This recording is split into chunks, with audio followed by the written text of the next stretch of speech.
The old trolley problem. So you got a trolley, you got some people standing on the tracks, and the question is whether to let, say, 5 people die or pull a lever to switch the tracks so that only one person dies. Now, a guy named David Pizarro was the lead author of a paper that looked at the trolley problem, but it had a twist. Sometimes it was a choice between killing a black person, Tyrone, to save 100 white people, and sometimes it was a choice of killing a white person, Chip, in order to save 100 black people. And Pizarro looked at the results based on political views of college students at UC Irvine, Fresno State, Cornell University, and of random adults from the Orange County area. There was another scenario involving throwing a wounded Chip or Tyrone off of a lifeboat in order to save everyone else. And here we have the results based on self-report as whether one is more liberal or more conservative. For the more quote-unquote conservative, they're more willing to sacrifice Tyrone than Chip, right? A normal, healthy reaction. But past a certain threshold, you start to see a preference for Tyrone over Chip.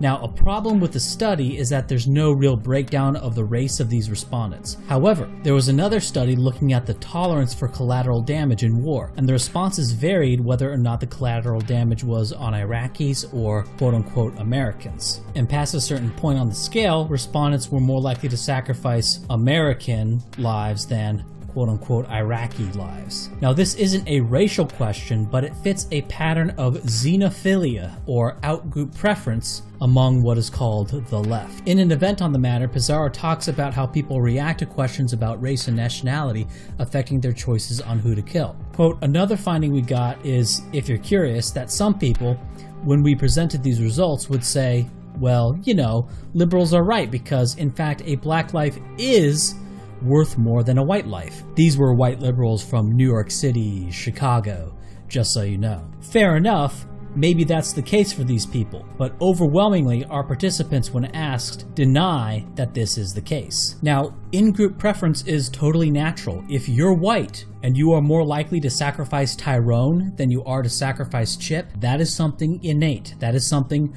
neurotypical. And if anyone tries to tell you otherwise, that there is something wrong with you for favoring your own, they're actually trying to classify a kind of mental illness as normal, and that which is normal as a mental illness. Let's talk about the Sierra Club. The Sierra Club used to be against immigration to the United States. Why wouldn't they be? More people means more pollution, and if one area of the world is overpopulated and those people leave for another country, well, now there's more room in the other country for it to get overpopulated again. So prohibiting the free movement of people is probably the most important thing you could do to protect the environment. And it's sort of intuitively plausible given that people are the ones that destroy the environment. But over time, the Sierra Club changed its tune and came to support open borders. They came to put brown people over the environment. We can also look at the AFL-CIO, how they used to be a labor union who wanted an economy built around labor that didn't just treat labor as an input to maximize profit, but labor as the end in itself. However, eventually the unions came to side with big business in favor of open borders. Big businesses love open borders because it makes it so labor can't organize anywhere. All these communists and anarchists are thus useful for the establishment when their energies are directed at open borders agitation. The unions have decided that having brown people in the United States is more important than having organized bargaining power. And of course, now that they destroyed their own ability to organize labor by opening the borders, the labor unions themselves are basically non-existent. One thing that people who call themselves leftists tend to like to imagine is that they support universal health care. Well, the state of California, which is overwhelmingly brown and Democrat, and so you know they really wanted this to work, did an investigation to figure out how to pass universal health care in California. And they came to the realization that they simply could not afford it. They can afford it in Denmark. They can afford it in Norway, in Iceland, even in Sweden for the time being, but they can't afford it in California. Also, yes, as it happens, Democrats tend to support universal health care more than Republicans, but that's just inertia from the past. When you tell Republicans and Democrats that universal health care is Donald Trump's idea, they end up supporting it at about the same rate. For now, sure, more Democrats support universal health care, all else being equal, because that used to just kind of be what the Democrats did. But given how big these swings are, this doesn't appear to be something inherent in the kind of people who support Trump.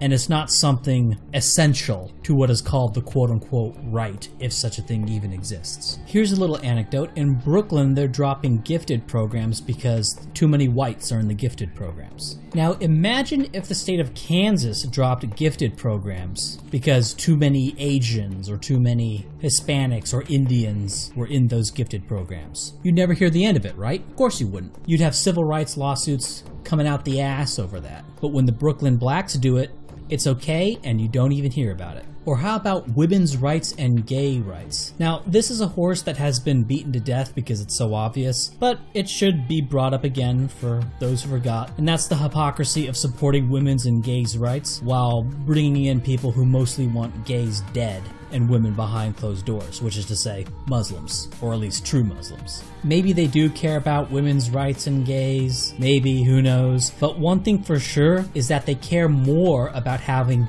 brown people in Europe than they care about women and gays. Also, atheism. That's another thing that the liberals, quote unquote, like to push, or at least they used to push. It was atheism. They'd constantly rail against the mostly fictional menace of extreme Christianity in the United States, and now they want to bring in Muslims, one of, if not the most religious population on the planet. But increasingly, as the United States gets browner, you're starting to see secularism get dropped, because atheism, that was one of these like white liberal things. Remember when abortion was a huge election issue and the moral majority was this cup of trembling? None of that matters anymore. None of these things are coming up anymore. It's all about race now. It would be a hell of a task, but I think it's possible to get rid of this notion of left-wing or liberal. This may be a silly thing to reach towards, but I think in fantasy lore like Warhammer and Lord of the Rings, what's going on there is actually a lot clearer. Because when they're talking about their fantasy universes, they're not bounded by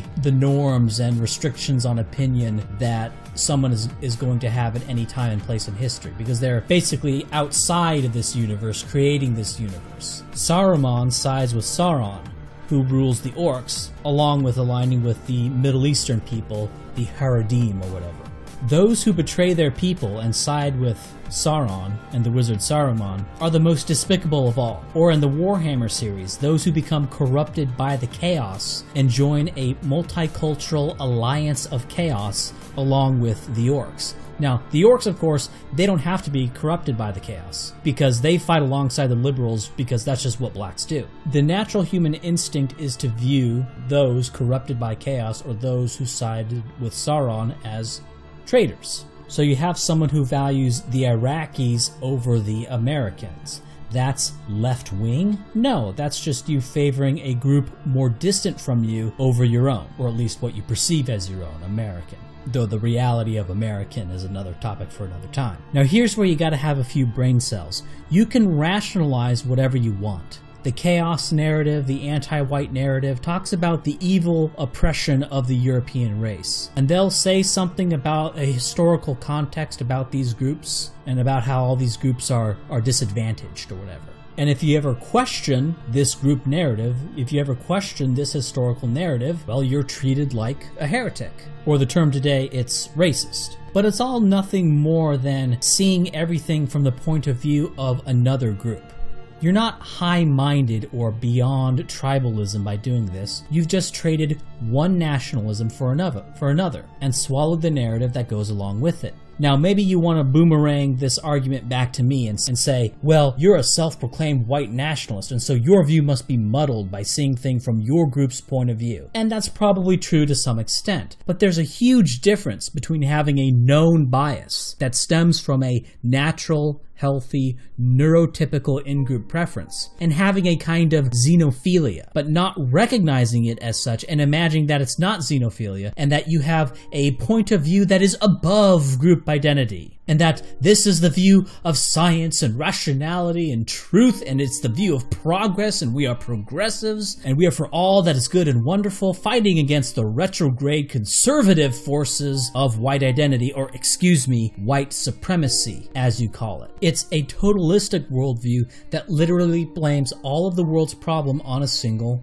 group, Europeans. The Imperium is the cause of all of our misfortunes. In addition, I couldn't make an echo chamber even if I wanted to. I live in your world, you don't live in mine. When I say something, I am always countered. You're probably rarely countered, or if you are, it's by some shit-eater boomer Republican who accepts 80% of your premises before the argument even starts, and then he'll just cling to some threadbare classical liberal quote-unquote values nonsense. And he always loses, and he always looks like a tool because he's allowed himself to be totally nerfed into just babbling about the Americult or something about some constitution that used to exist. And for these reasons, I don't really think of there being a left wing. Now, you can make left wing and define it to be whatever you want, but look, the terms left wing and right wing, they have to be defined in each use. If you want to get really anal and talk about the three estates in France, well, then the Democrats, I think today, we should call them right-wing, as they are in line with the professor priests and the bureaucrat noblemen, while the working class votes Republican now. Heck,